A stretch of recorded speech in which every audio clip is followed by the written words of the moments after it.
Welcome back to our reading through the scriptures, especially the Old Testament.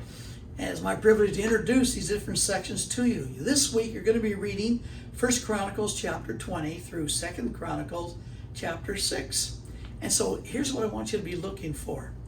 In your reading this week, you're going to see David's sin of presumption.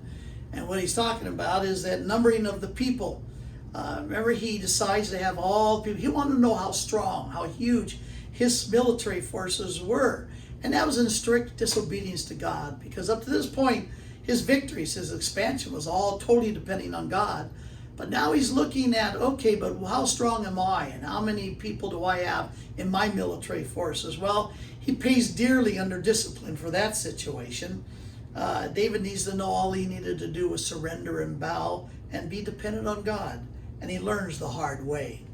And then most of the rest of the book is concerned about David's preparations for building the temple and the worship associated with it.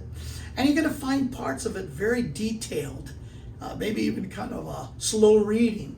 And the reason is because what's being described there for the temple is like the writer of Hebrews in Hebrews chapter 9 says that there's a heavenly temple not made with hands.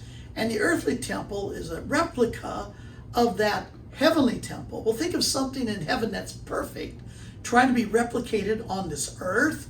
Matter of fact, the temple was the only thing that was replication of something in heaven.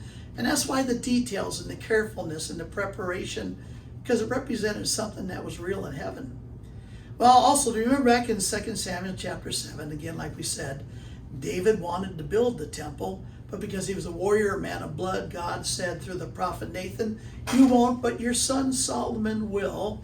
But David at least would make all the preparations. Well, David designs the plans. He gathers the materials. He prepares the site. He arranges for the Levites that are going to serve, the priests, the choirs, the porters, the soldiers, the stewards. As a matter of fact, David kind of gets it all ready for his son. And now we move into 2 Chronicles, which will continue the commentary on Israel's kingdom period under David, and then will be passed on to Solomon. Well, 1 Chronicles, I should say 2 Chronicles, is going to focus on Judah's fortune. Remember, Judah is the southern kingdom, but now it's named for the entire kingdom under David. You're going to see in 2 Chronicles focusing on Judah's fortunes and on those kings who do what is right in the sight of the Lord. The reign of Solomon brings Israel's golden age of peace and prosperity and temple worship. The reason the temple worship was so important is that was a sign of the people engaging with God and God engaging with the people. Now remember, Solomon is great. He's the wisest man who ever lived, but he's a little bit of a trust fund baby, because during his 40 years of reigning, he didn't have to do military work. He didn't have to go conquer countries. He didn't have to become a warrior, because his father David had done all of that and had extended the bounds of the kingdom to the greatest point it's ever been throughout history.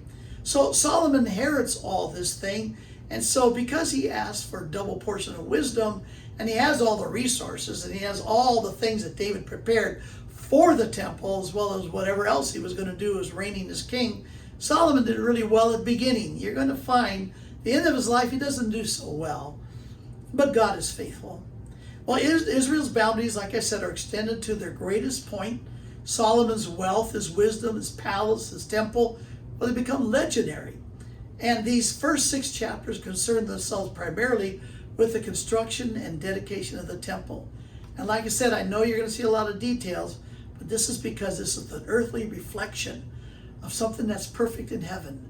You can read about it in Hebrews chapter 9, and how Jesus going into this temple not made with hands has something very important to do with how Jesus provided for your forgiveness. So read Hebrews chapter 9 as well this week, and we'll pick it up next week.